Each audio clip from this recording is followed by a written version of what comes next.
flashing high, why is the high salt light blinking even though the salt level is correct or even low?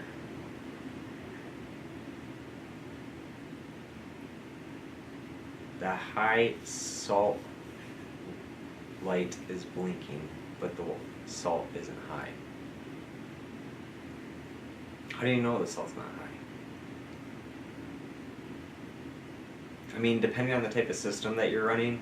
So if you're running something like a T15 salt cell and Hayward system, then like they have a, it might say it's high, but they also have a readout.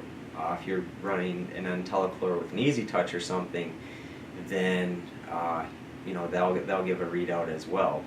So the question is the readout, if you're getting it from a panel or something like that, is that correct, or are you getting it from a test kit and seeing that it's in the okay range?